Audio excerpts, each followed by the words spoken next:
오늘은 은혜의 선물 구원이라는 제목으로 함께 말씀 나누겠습니다. 오늘 우리가 함께 나눌 에베소서는 사도 바울이 로마 감옥에 투옥당했을 때 에베소 성도들에게 쓴 편지입니다. 편지를 기록한 목적은 에베소서의 전체적인 내용을 확인했을 때 다른 서신들과는 다르게 어떤 특별한 이슈가 발견되지는 않습니다. 다시 말해 에베소 성도들에게 어떤 문제가 있거나 사건이 발생했기 때문에 편지를 쓴 것이 아니다라는 것이죠. 지극히 성도들을 향한 목양적인 시선으로 편지를 쓴 것이 에베소서입니다. 그래서 에베소서의 전체적인 내용을 잘 살펴보면 회심한 성도들의 정체성과 그런 변화가 어떻게 일어났는지, 그리고 그러한 삶은 어떠해야 하는지를 구체적으로 설명하면서 성도들을 양육하고 있는 것이 이 에베소서의 전체적인 내용입니다. 특별히 오늘의 본문은 편지의 본론 부분으로서 구원받은 성도들의 전후의 차이를 설명하면서 그들의 정체를 다시 한번 상기시키고 있습니다. 성도들이 구원받기 전과 구원받기 후의 상태를 설명했다는 것입니다. 이것은 아마도 성도들의 과거를 상기시켜서 현재 그리스도 안에서 누리는 은혜가 얼마나 크고 감사한 일인지를 깨닫게 하기 위한 시도라고 이해할 수 있습니다. 그러면 안 되지만 우리도 신앙생활을 오래 하다 보면 삶의 패턴이 익숙해지고 정형화되면서 어느새 신앙이 정체되고 매너리즘에 빠질 때가 있지 않습니까? 그렇죠? 신자의 신앙생활은 철저하게 하나님의 은혜로부터 시작되는 것인데 그 삶이 너무나 익숙해져서 은혜를 잊을 때가 있다는 거예요. 어항 안에 있는 물고기에 대한 비유를 자주 들어보셨을 겁니다. 물고기는 물 속에 있어야만 살 수 있는 존재인데 물 밖이 좀 더 자유로워 보이고 좀 더 좋아 보여서 물 밖으로 나간다라면 살 수 있을까요? 없을까요? 살 수가 없죠. 당연하게 생각했던 물속에서의 생활이 물고기에게 있어서는 최선입니다. 그런데 그 익숙함 때문에 그 현재 그가 누리고 있는 은혜를 잊어버린 거죠. 마찬가지입니다. 예수님을 영접하고 구원 안에 들어온 신자들은 은혜로 받은 그 선물이 익숙해져서 은혜를 잊어버리는 경우가 있다는 거예요. 그래서 자꾸 하나님을 멀리하려고 하고 그리스도 안에서 벗어나려고 하는 불신앙을 행한다는 것입니다. 하지만 우리는 성경에 기록된 사건들을 통해 은혜를 잊어버린 자에게 어떤 결과가 일어났는지를 너무나 잘 알고 있죠. 애굽에서 해방된 이스라엘이 하나님의 은혜를 잊어버리고 불신앙을 보이자 하나님은 그들을 철저하게 훈계하셨습니다. 그죠? 아마도 에베소 성도들을 향한 바울의 교훈도 그런 맥락에서 이해가 됩니다. 편지 전체 내용에서는 이 성도들에게 어떤 심각한 문제가 발견되는 것은 아니지만 예방 차원에서 그들이 받은 은혜를 잊어버리지 않도록 이 편지를 썼다라는 것이죠. 그래서 사도 바울은 과거 그들이 어떠한 상태였는지를 설명하면서 현재 그리스도 안에서 누리는 은혜가 얼마나 크고 감사한 일인지를 다시 한번 상기시키는 시도를 오늘 본문에서 하고 있는 것입니다. 왜냐하면 과거 그들의 상태가 어떠했는지를 기억하고 직시해야만 현재 누리고 있는 은혜의 크기를 가늠할 수 있기 때문입니다. 혹시라도 이 자리에 앉아 계신 분들 중에 신앙의 정체기를 겪고 있고 하나님의 은혜를 잊어버린 분들이 있다면 오늘 본문을 통해 우리의 과거의 상태를 확인하고 다시 한번 우리를 향하신 하나님의 크신 은혜를 깨닫는 복된 시간이 될 수 있기를 예수님의 이름으로 축복합니다. 이제 본문을 통해 성도들의 과거가 어떠했는지 오늘 우리의 과거가 어떠했는지 한번 확인해 보도록 하겠습니다. 오늘 본문 말씀 1절부터 3절까지 한번 읽어보도록 하겠습니다. 1절부터 3절입니다. 시작. 그는 허물과 죄로 죽었던 너희를 살리셨도다. 그때 너희는 그 가운데서 행하여 이 세상 풍조를 따르고 공중의 권세 잡은 자를 따랐으니 곧 지금 무순종의 아들 가운데서 역사하는 영이라. 전에는 우리도 다 그 가운데서 우리 육체의 욕심을 따라 지내며 육체와 마음이 원하는 것을 하여 다른 이들과 같이 본질상 진노의 자녀이었더니. 아멘. 사도 바울은 지금 과거 성도들이 구원받기 이전의 상태인 인간의 상실을 아주 직설적으로 설명하고 있습니다.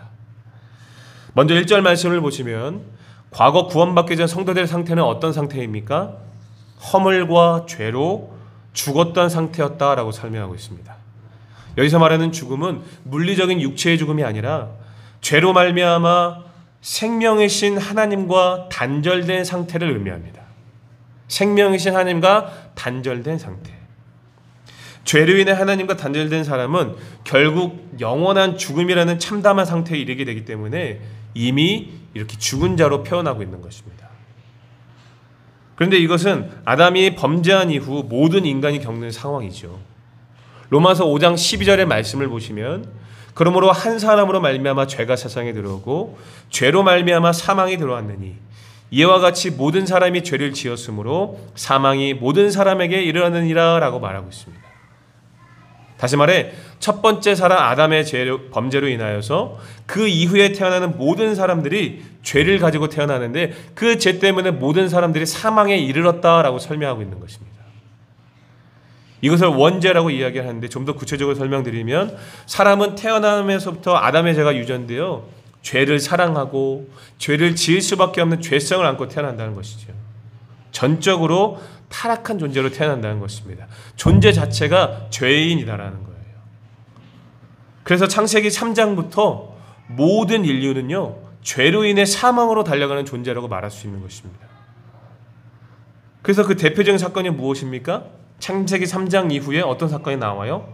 홍수 심판과 바벨탑 사건이 나오잖아요. 죄악으로 인해 인류가 심판을 받는 사건이 대표적인 사건입니다. 자, 그런데 어떤 분들은 이 한 사람의 행동 때문에 아담의 범죄 때문에 모든 후손들이 죄를 안고 태어난다는 것이 너무나 억울하다고 생각하실 수도 있을 것 같아요. 자, 그런데 대표설을 여러분들 설명드리면 이해하실 수 있을 것 같습니다. 여러분 이것을 대표설이라고 이야기하는데 방금 전 확인했던 로마서 5장 12절 말씀에서 한 사람으로 말미암아 죄가 세상에 들어오고 모든 사람들에게 사망에 이르렀다 라고 말하고 있는데 이것은 아담이 인류의 첫 번째 조상이요 인류를 위해 행동하는 대표적인 머리였다라는 것을 우리에게 확인시켜 줍니다. 아담의 죄가 인류에게 내려오는 결정적인 이유는요, 인류를 대표하는 아담이 하나님과 언약을 맺었기 때문이에요. 이것을 해경의 언약이다라고 이야기하는데 이 아담이 하나님과 언약을 맺었기 때문에 이 인류를 대표하는 아담의 그 행동 때문에 모든 사람들에게 그것이 내려왔다는 거예요. 왜 그렇습니까? 우리는 그 대표에 속해 있는 자들이기 때문입니다. 그래서 아담의 죄가 우리의 죄가 되는 것이죠. 아담이 에덴 동산에서 선악과를 따먹는 것은 아담 개인의 자격으로 행한 것이 아니라 아담 뒤에 태어날 모든 인류의 대표로서 죄를 진 것이기 때문에 그 죄가 우리에게도 영향을 미친 것입니다. 여러분 예를 들어서 세계 선수권 대회나 올림픽에 나가서 대한민국 선수가 우승하면 무엇이 올라갑니까? 메달 수여식에 무엇이 올라가요? 대한민국 국기가 올라갑니다. 그렇죠? 왜 그렇습니까? 그 선수가 우리나라 전체를 대표하는 사람이기 때문입니다. 그래서 선수가 우승하면 자신이 우승한 것 같이 기쁘고 부상을 당하면 우리가 당한 것 같이 안타까운 것이 그래서 그런 것입니다.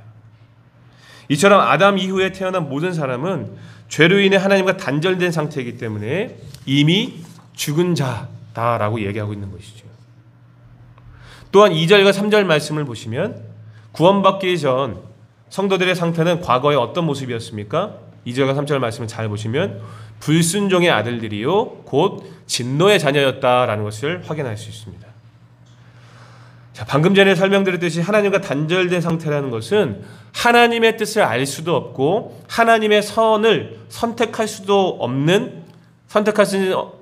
있는 의지조차 없는 상태를 말합니다. 그래서 죄를 짓는 것이 너무나 당연한 상태라는 것이죠. 그런데 여기 2절을 보시면 그때에라고 기록되어 있는데 이 시기는요, 이 그때라는 시기는요, 일제에 기록된 허물과 죄로 죽었던 때를 지칭하는 것입니다. 그러니까 2절과 3절은요, 허물과 죄로 죽어 있던 때에 행한 그 악한 삶의 모습들을 설명하고 있는 거예요. 어떤 모습입니까? 세상 풍조와 공중의 권세 잡은 자를 따르는 모습입니다. 자, 그런데 여기서 따른다라는 말은요, 전치사 카타라는 헬라어로 번역한 말인데 어떤 학자들은요, 좀 더 강조적인 의미로 번역을 합니다. 따른다라는 것을 강조적으로 이야기했을 때 어떻게 합니까? 세상 풍조와 공주의 권세 잡은 자의 힘과 영향력이 만만치 않기 때문에 그들을 따른다라는 것은요, 그들의 권세 아래에 묶여있는 상태, 즉 그것들의 지배 아래에 있다는 것으로 번역하는 것이 바른 해석이라는 것이죠. 다시 말해 세상 풍조와 공중의 권세 잡은 자의 압제 아래에서 살았다라는 것입니다. 그들의 노예 생활, 죄를 짓는 노예 생활을 했다라는 거예요. 그렇다면 공중 권세 잡은 자의 정체는 무엇이죠? 나중에 에베소를 여러분들 묵상하다 보면 좀 더 구체화되겠지만 그것은 바로 사탄을 의미하는 것이죠. 사탄은 인간을 죄의 권세 아래 속박하고 하나님을 거역하는 불순종의 아들들로 삼습니다. 그리고 그들 가운데 역사를 하지요. 그 결과 3절에 기록되어 있듯이 인간은 늘 썩어 없어질 육체의 탐심의 노예가 되고 육체가 열망하는 대로 이끌리며 사는 진노의 자녀들이 되는 것입니다. 하나님의 진노를 피하지 못할 존재로 살아가게 된다는 거예요. 그래서 지금의 시대는요, 사망이 지배하는 시대, 죄로 인해 사망이 계속해서 나아지는 시대라고 말할 수 있는 것입니다. 그래서 예수님을 믿지 않는 사람들, 또한 예수님을 믿기 전에 성도들의 과거 상태는요, 어떤 상태를 하는 거예요? 이미 죽어 있는 상태다라고 얘기하고 있는 것입니다. 이처럼 사도 바울은 자신을 포함한 모든 성도들의 구원받기 전 상태가 이렇게 비참한 상태였다라는 것을 강조하고 있습니다. 허물, 죄, 죽음, 세상 풍조, 불순종, 진노 이런 단어들이 의미하는 것은 모두 하나님과 단절된 하나님 없는 인생들의 모습이라는 것이죠. 그렇다면 바울은 구원받기 이전의 상태, 즉 인간의 비참함을 이렇게 최대로 끌어올리면서까지 설명하는 이유가 무엇일까요? 그 이유는 모든 상황에서 대반전을 가져오신 하나님의 사랑과 은혜를 설명하기 위함입니다. 우리 4절부터 7절까지 말씀 한번 읽어볼까요? 4절부터 7절 조금 길지만 천천히 한번 깊이 묵상하면서 한번 읽어보겠습니다. 시작. 긍휼이 풍성하신 하나님이 우리를 사랑하신 그 큰 사랑을 인하여 허물로 죽은 우리를 그리스도와 함께 살리셨고 너희는 은혜로 구원을 받은 것이라. 또 함께 일으키사 그리스도 예수 안에서 함께 하늘에 앉히시니 이는 그리스도 예수 안에서 우리에게 자비하심으로써 그 은혜의 지극히 풍성함을 오는 여러 세대에 나타내려 하심이라. 아멘. 자, 개역개정에는 등장하진 않지만 사실 헬라어 원문은요, 그러나라는 뜻을 가진 대라는 접속사가 사용되었습니다. 그러니까 4절의 원문은 어떻게 시작하고 있는 것입니까? 그러나 하나님이라는 위대한 선언으로 시작하고 있는 것입니다. 앞서 비참한 상태에 있었던 인간, 답없는 인생들에게 유일한 해답은 하나님이라는 사실을 설명하는 것으로 시작하고 있는 것이죠. 그리고 그러한 비참한 상태에 있는 죄인에게 필요한 것은 하나님의 긍휼과 사랑이다라는 것을 얘기하고 있는 것입니다. 왜냐하면 하나님의 긍휼과 사랑이 비참한 상태에 놓인 인간을 구원하셨기 때문입니다. 아까 아담의 범죄로 인해 모든 인류에게 죄가 내려왔다는 것을 대표설이다라고 설명드렸는데, 그럼에도 불구하고 대표설이 이해가 되지 않고 억울한 분들을 위해서 이번에는 평행설에 대해서 설명드리도록 하겠습니다. 평행설. 여러분들, 평행설이란 아담과 같이 인류를 대표하는 두 번째 아담이 존재하는데, 그로 말미암아 모든 인류가 죄로부터 자유함을 얻고 구원받게 된다는 것을 이야기합니다. 첫 번째 사람 아담은 그의 행동으로 인하여서 죄가 모든 사람들에게 임하였지만, 두 번째 아담인 그 두 번째 사람은 그로 말미암아 모든 사람들에게 자유와 구원이 임했다라는 거예요. 이것을 평행설이라고 이야기합니다. 그리고 이것을 얘기하고 있는 것이 로마서 5장 19절입니다. 제가 읽어드릴게요. 한 사람이 순종하지 아니함으로 많은 사람이 죄 있는 것 같이 한 사람이 순종하심으로 많은 사람이 의인이 되리라. 아멘. 첫 번째 아담은 범죄함으로 모든 인간에게 죄를 전가했지만 두 번째 아담은 순종함으로 모든 사람을 의롭게 하셨다라는 것입니다. 자, 그런데 그 두 번째 아담, 그분이 누구십니까? 바로 우리 주 예수 그리스도가 되십니다. 누구든지 그리스도를 영접하고 그분 안에 있으면 과거 비참한 상태에서 영광스러운 모습으로 변화가 된다는 것입니다.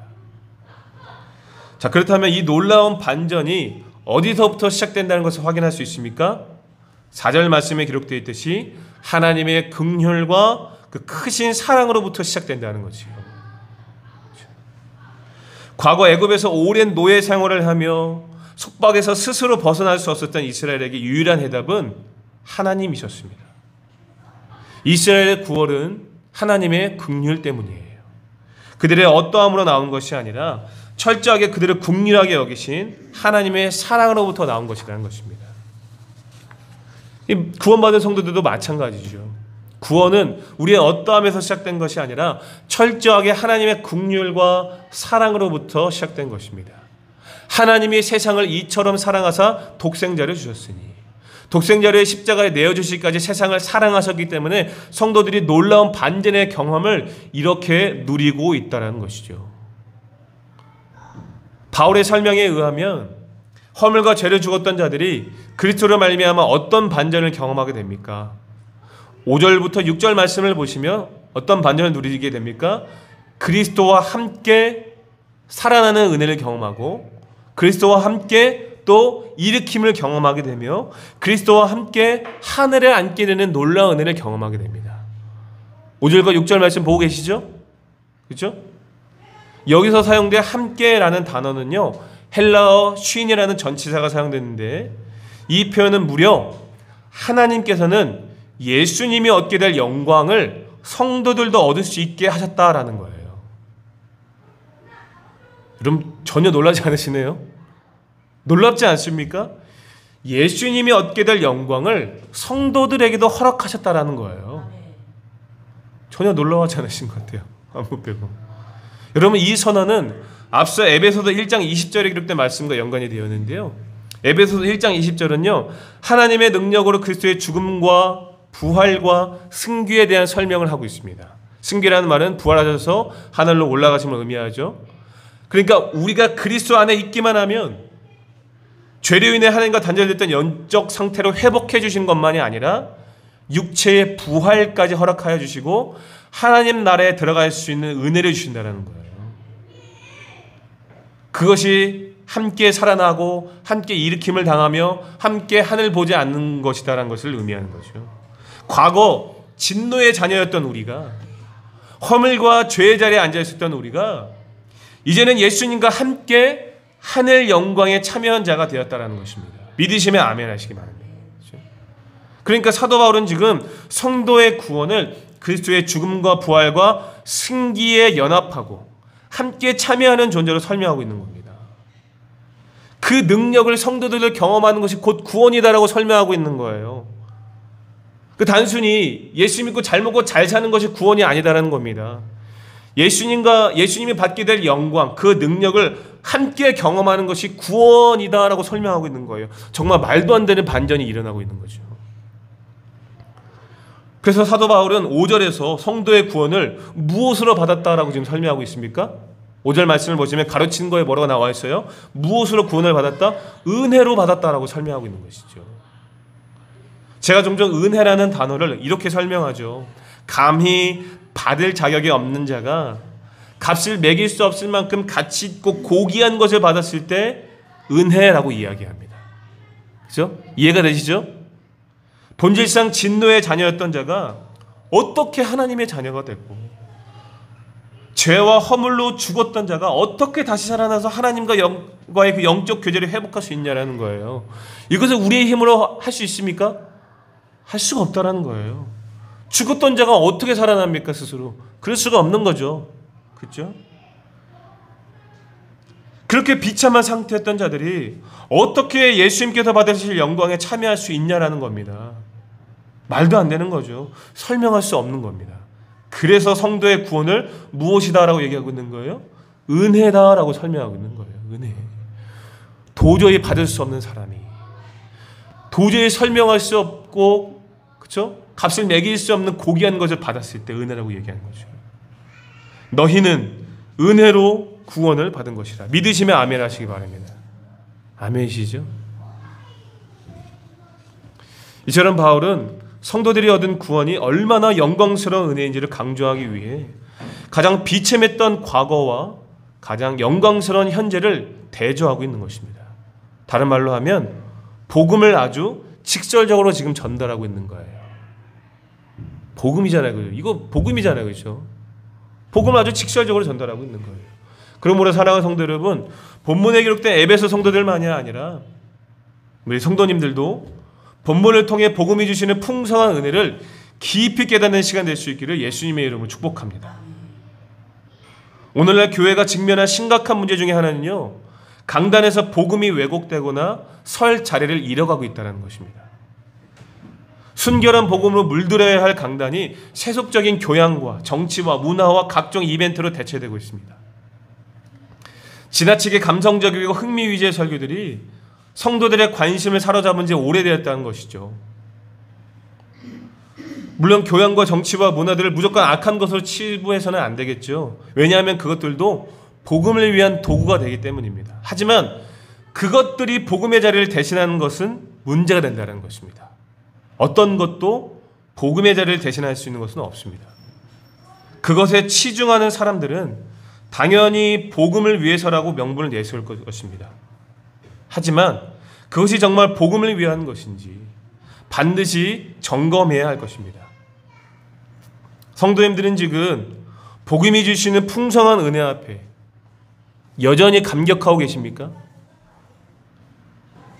여전히 구원의 감격과 기쁨으로 하나님을 섬기고 계십니까? 나에게 집중되어져 있고 나의 감정에 집중되어져 있고 나의 어떠함과 나의 삶에만 집중되어져 있다면 오늘 본문을 통해 성도님들의 신앙과 삶을 다시 한번 바르게 점검해 볼 수 있기를 바랍니다. 오늘날 우리가 구원 안에 들어왔다라고 해서 과거에 우리가 얼마나 비참한 상태였는지를 잊어버려서는 안 됩니다. 그래서 마치 해방된 이스라엘이 노예의 기억을 망각하듯이 끔찍했던 절망의 상태를 쉽게 망각하는 것과 같습니다. 절대 잊어버려서는 안 돼요. 그런데 우리는 왜 이렇게 과거를 쉽게 잊게 되는 것일까요? 왜 자꾸만 이 과거를 잊어버릴까? 은혜를 잊어버릴까? 그것은 아마도 현재 우리가 누리고 있는 구원이 철저하게 은혜로 시작된 것을 온전히 이해하지 못하기 때문이라고 생각됩니다. 다시 말해 성도의 구원은 나의 어떠함은 조금도 영향을 미치지 않았다는 것을 잘 모르기 때문인 것 같아요. 성도 여러분, 생각보다 많은 성도님들이 하나님의 선택과 예정에 대한 이해가 부족한 것 같습니다. 여러분, 선택과 예정이 무엇입니까? 하나님께서 구원받은 성도들을 택하시고 계획하셨다는 것을 말합니다. 하지만 생각보다 많은 사람들이 내 선택과 내 결정으로 신앙생활을 하고 있다고 생각해요. 하지만 그것은 철저하게 잘못된 생각입니다. 아까 본문 1절에서도 확인했듯이 과거 우리는요, 허물과 죄로 죽었던 상태, 즉 하나님과의 교제가 단절된 상태입니다. 죽어있던 자가 어떻게 하나님의 뜻을 알 수 있고 죽어있던 자가 어떻게 하나님의 복음을 듣고 반응할 수가 있겠습니까? 그럴 수가 없는 거예요. 하나님께서 살려주시고 믿음도 주셔서 복음 앞에 반응할 수 있게 하셨기 때문에 가능한 겁니다. 그것이 선행되지 않는 이상 우리의 결정과 우리의 선택으로는요, 하나님의 뜻과 하나님의 복음을 들을 수가 없는 거예요. 성도의 구원은 언제든지 내 선택과 결정으로 얻을 수 있는 것이 아니다라는 것을 깨달아야 된다는 것이죠. 철저하게 하나님의 은혜로 말미암은 선택과 예정임을 깨달아야 됩니다. 본문의 바로 앞장인 에베소 1장 4절과 6절 말씀을 보시면 하나님의 선택과 예정에 대한 내용이 자세히 설명되어 있죠. 한번 앞장 한 장 넘겨서 한번 살펴볼까요? 에베소 1장 4절부터 6절입니다. 앞장 한 장만 넘겨볼게요. 1장 4절부터 6절 읽어볼게요. 시작.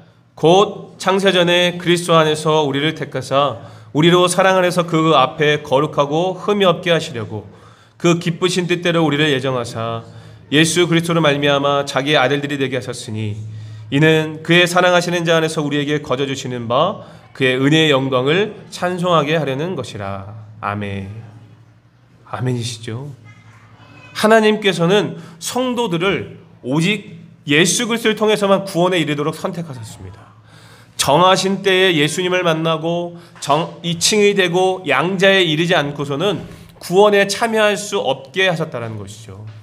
이러한 선택은 우리 성도들이 출생하기도 전에, 심지어 이 세상이 창조되기도 전에, 즉 영원에서부터 예정된 것입니다.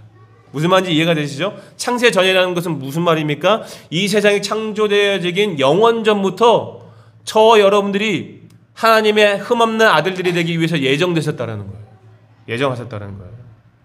이것을 교리적으로 설명하면 무조건적인 선택이라고 부르는데, 하나님께서 타락한 인류 가운데 몇 사람을 구원으로 선택하신 이유는 사실 그들이 도덕적으로 선하기 때문이 아니죠. 왜냐하면 왜 그렇습니까? 태어나기도 전부터, 창세 전부터, 영원 전부터 예정하셨기 때문에 우리의 어떤 때문에 선택하신 것이 아니다라는 거예요.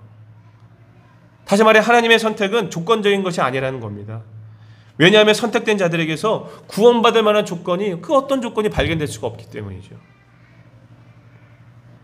하나님의 무조건적인 선택을 설명하기 위해서 이 성경에 기록된 대표적인 인물을 떠올려 보면 좋겠죠. 누구입니까? 바로 믿음의 조상 아브라함이죠. 하나님께서 아브라함을 부르신 이유는 그에게 구원받을 만한 어떤 조건이 있었기 때문입니까? 없었기 때문입니까? 어떤 조건도 없어요. 그가 살아온 환경만 보아도 하나님과는 거리가 먼 사람입니다. 그렇죠? 하나님이 그에게 찾아오신 거예요. 제가 종종 언급드리죠. 복음은 하나님께서 우리에게 찾아오신 사건이 복음이에요. 하나님은 아브라함이라는 한 사람을 선택하시고 그를 통해 이스라엘이라는 민족을 세우시며 그 민족을 통해 예수 그리스도를 보내주셔서 인류를 구원할 계획을 세우셨습니다. 아브라함의 결정이 아니라 하나님의 선택이셨다는 거예요. 그렇다면 우리는 이 하나님의 선택을 어떻게 받아들여야 될까요? 우리가 무조건적인 선택의 교리를 생각할 때에 마음에 떠오른 질문 가운데 하나는 이걸 겁니다. 왜 하나님께서 저 사람이 아닌 이 사람을 선택하셨을까? 죄인들 입장에서는 이것이 공정하게 못하게 보이죠. 쉽게 말해 택함을 받지 못한 자들은 억울하다는 것입니다. 하지만 분명한 것은 모든 사람이 정죄를 받는 것은 당연하다는 사실입니다. 본문을 통해서도 확인했잖아요. 아담의 범죄 이후로 모든 인류는 죄로 인해 심판받아 마땅한 존재가 되었습니다. 그렇죠?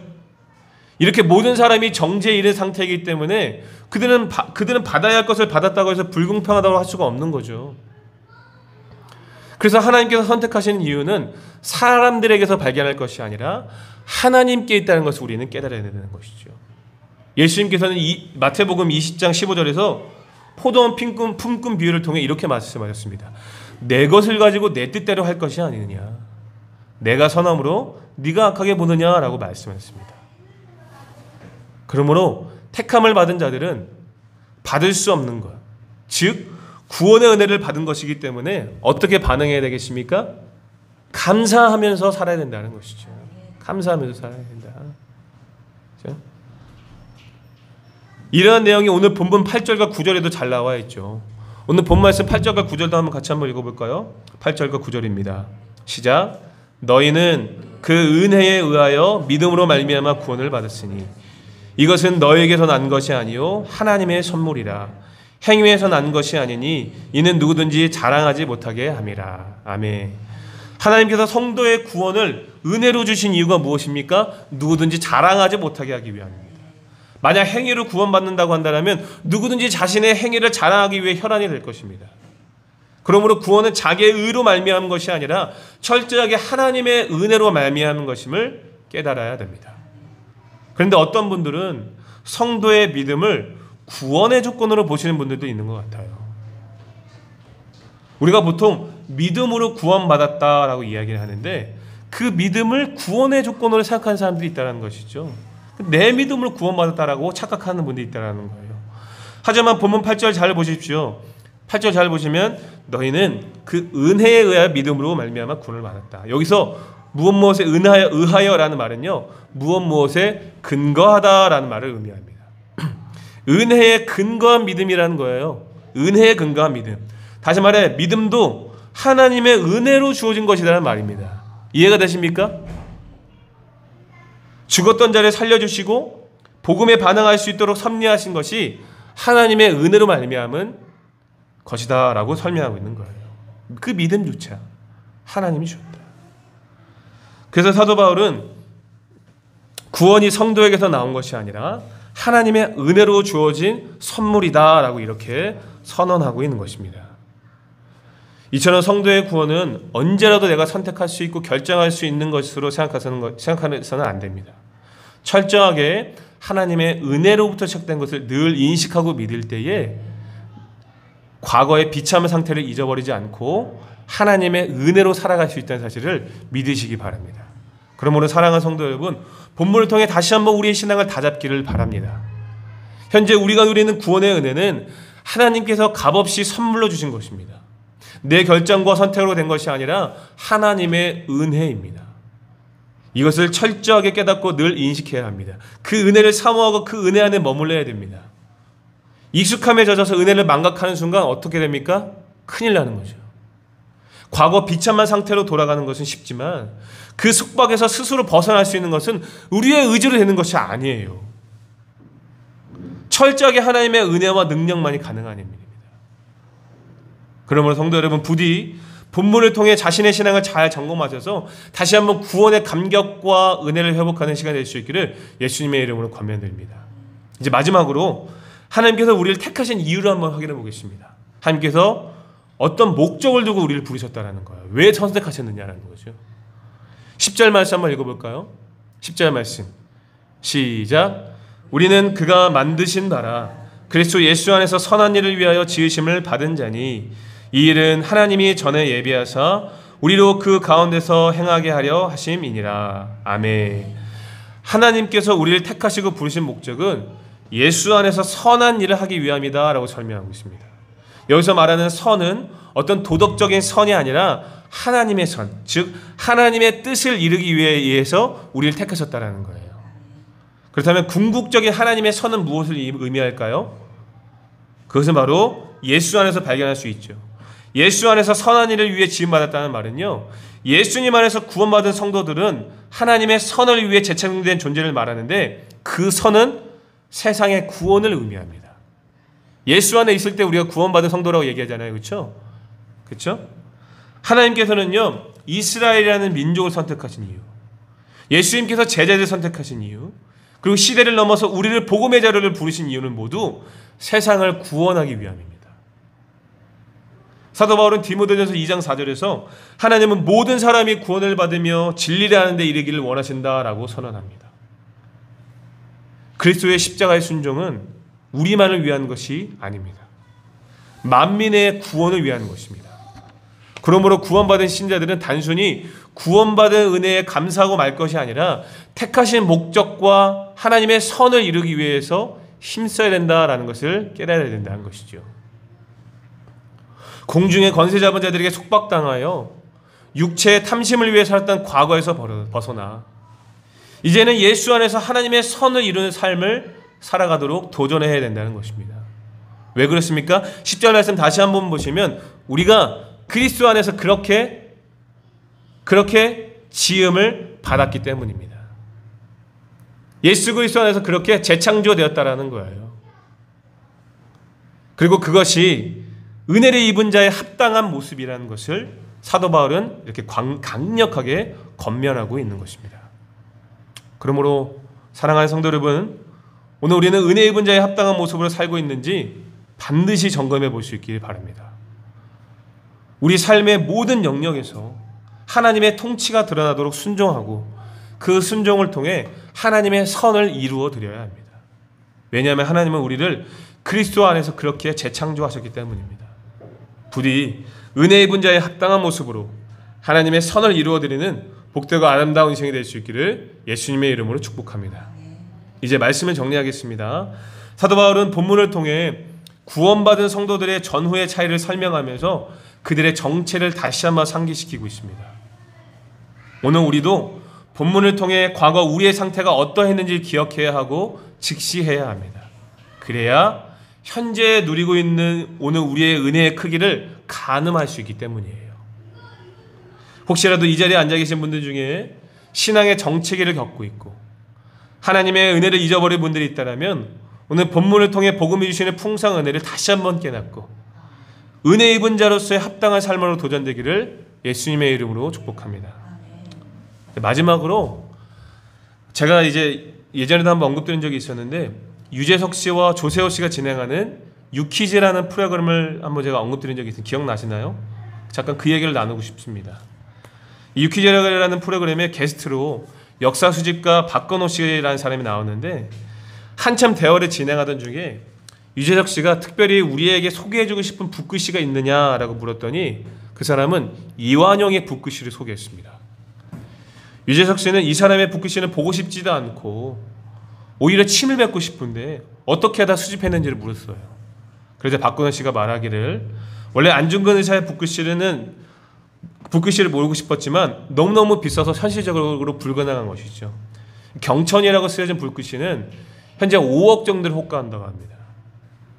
그러니까 못 모을만 하죠.